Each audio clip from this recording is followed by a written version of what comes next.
بسم اللہ الرحمن الرحیم۔ دین سپیچز کے معزز ناظرین، السلام علیکم۔ دوستو، جہاں پر بے حیائی اور بے شرمی عام ہو جائے، اسلام کے اصولوں کو دبا دیا جائے، تو وہاں پر کسی بھی عورت کی عزت محفوظ نہیں رہتی۔ ہندوستان میں کولکتہ شہر میں ایک دل خراش واقعہ پیش آیا ہے۔ ایک خاتون ڈاکٹر کئی گھنٹے ڈیوٹی کر کے اپنے روم میں واپس آتی ہے اور یہ سوچتی ہے کہ تھوڑا بہت آرام کرنے کے بعد وہ واپس ڈیوٹی پر جائے گی، لیکن افسوس کچھ حیوان لوگ اس ڈاکٹر کے ساتھ جنسی زیادتی کر کے اس دنیا سے ہی فنا کر دیتے ہیں۔ اب یہ واقعہ کتنا بے دردی سے پیش آیا ہے، یہ ویڈیو دیکھ لیں۔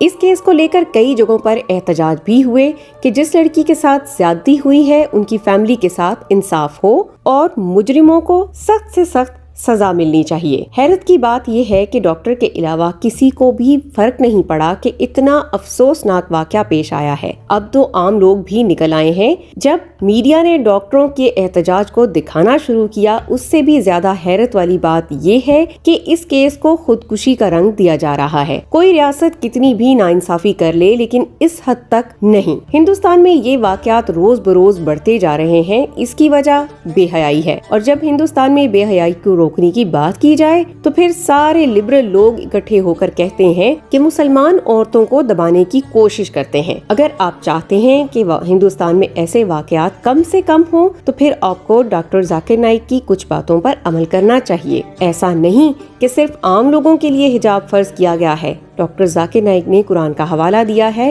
کہ اللہ تعالیٰ آپ صلی اللہ علیہ وآلہ وسلم کو حکم دیتے ہیں کہ اپنے عورتوں سے کہہ دو کہ جب وہ باہر جائیں تو حجاب میں جائیں، اس سے وہ پہچان میں آئیں گی کہ حیادار عورت ہے اور بے حیائی سے روکے گی۔ Chapter number 33, verse number 59. O Prophet, tell your wives and your daughters and the believing women that when they go abroad, they should put on the cloak, they should put on the jilbab, so that they shall be recognized and it will prevent them from being molested. Doctor Zakir Naik نے ایک بہت ہی اچھی مثال دے دی کہ فرض کرو دو بہنیں ہیں، وہ ایک جیسی خوبصورت ہیں، ایک شریعت کے مطابق لباس پہنتی ہے یعنی کہ حجاب میں جاتی ہے، اور دوسری بہن بغیر حجاب کے یعنی اس نے مغربی لباس پہنا ہوتا ہے۔ دونوں ایک ساتھ جا رہی ہوں اور کوئی بدکار لڑکے سامنے آ جائیں تو وہ لڑکے اس بہن کو چھیڑیں گے جس نے حجاب نہیں لیا ہوگا، مغربی لباس والی لڑکی کو ہی چھیڑیں گے، اور ایسا صرف اس لیے ہوگا کہ وہ کم کپڑوں میں ہوگی۔ یہی وجہ ہے کہ ہندوستان میں پردے کی اتنی اہمیت نہیں ہے، ایسے لباس کو ترجیح دی جاتی ہے جس سے خراب لڑکوں کو غلط حرکت کرنے کی دعوت دی جا سکے۔ ملاحظہ کیجیے۔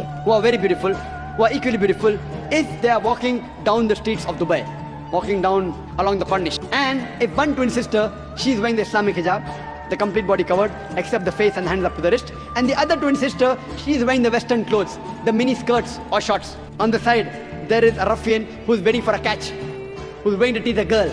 I am asking the question, which girl will he tease? Will he tease the girl wearing the Islamic hijab, or will he tease the girl wearing the western clothes, the mini skirts or shorts? جیسا کہ ہم پہلے بھی بات کر رہے تھے کہ جنسی زیادتیوں پر ہندوستان میں کچھ زیادہ ایکشن نہیں لیا جا رہا، لیکن اگر کوئی عورت حجاب کرے اور پھر بھی اس کے ساتھ جنسی زیادتی ہوتی ہے تو اسلام سزائے موت کا حکم دیتا ہے۔ اب یہ بات بھی صحیح ہے کہ آج کے دور میں اکثر ممالک سزائے موت دیتے ہی نہیں ہیں، لیکن اسلام کا یہ قانون دیگر مذاہب والے سنتے ہیں تو سر پکڑ لیتے ہیں کہ اسلام تو بہت ظالم مذہب ہے، آج کے دور میں اتنی سخت سزائیں کون دیتا ہے؟ تو ڈاکٹر ذاکر نائک کہتے ہیں کہ میں اکثر جب لوگوں سے پوچھتا ہوں کہ اللہ نہ کرے کہ کوئی آپ کی بہن یا ماں سے ایسی حرکت کر بیٹھے تو تم کیا کرو گے، تو ان کا جواب اس سے بھی زیادہ خطرناک ہوتا ہے۔ وہ اس لیے کیونکہ اب ان کی بات ماں بہن پر آئی ہوتی ہے، لیکن دوسروں کے لیے ایسا قانون نہیں چاہتے۔ جب بھی کوئی تنقید کرتے ہوں تو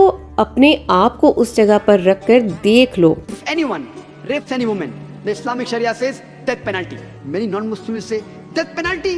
In this age of 21st century, Islam is a barbaric religion. It's a ruthless law. But when I ask this question, and I've asked this question to thousands of non-Muslims, that suppose God forbid, someone rapes your mother, and if you are made the judge, is brought in front of you, what punishment will you give him? ہر کوئی امریکہ کی مثال دیتا رہتا ہے کہ وہاں پر قوانین اچھے ہیں، لیکن امریکہ جیسے ترقی یافتہ ملک کو جو انصاف کا پتلا بنا ہوا ہے، وہاں پر کئی دہائیوں سے جنسی زیادتی کے کیسز بہت تعداد میں پائے گئے ہیں۔ اور یہ واقعات وقت کے ساتھ ساتھ بڑھتے جا رہے ہیں، حتیٰ کہ ہر 32 سیکنڈ بعد ایک ریپ ہوتا ہے۔ اب اس معاملے میں امریکہ کی مثال کیوں نہیں دیتے؟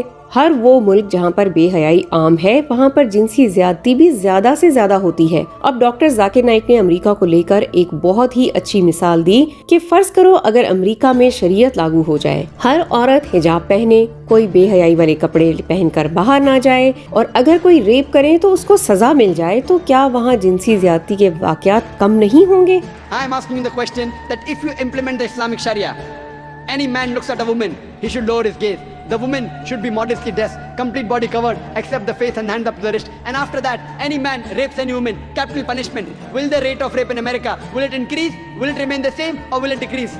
دوستوں، ہندوستان میں حجاب بین کرنے کی بھی کوشش کی گئی تھی کہ مسلمان بھی باہر حجاب نہیں پہن پائیں گے۔ اصل میں تو ایسے قوانین لبرل لوگوں کو خوش کرنے کے لیے ہوتے ہیں۔ سیاستدان اس سے اپنا ووٹ بینک بڑھاتے ہیں، جس کے نتیجے میں کئی لڑکیوں کی زندگیاں برباد ہو جاتی ہیں، لیکن وہ ذرا بھی پرواہ نہیں کرتے۔ سب اندھے ہو چکے ہیں کیونکہ سمجھتے ہیں کہ حجاب سے عورتوں کو دبایا جا رہا ہے، لیکن یہ نہیں دیکھتے کہ اس سے بے حیائی کم ہو جائے گی۔ اللہ تعالیٰ تمام عورتوں کو اپنی حفظ و امان میں رکھے، آمین۔ امید کرتے ہیں ان تمام باتوں سے آپ کے ایمان میں ضرور اضافہ ہوا ہوگا۔ اسی طرح کی ایمان افروز ویڈیوز کے لیے آپ سبسکرائب کیجئے ہمارا چینل دین سپیچز۔ ہم ملتے ہیں آپ سے اگلے ویڈیو میں۔ اپنا خیال رکھیے۔ اللہ حافظ۔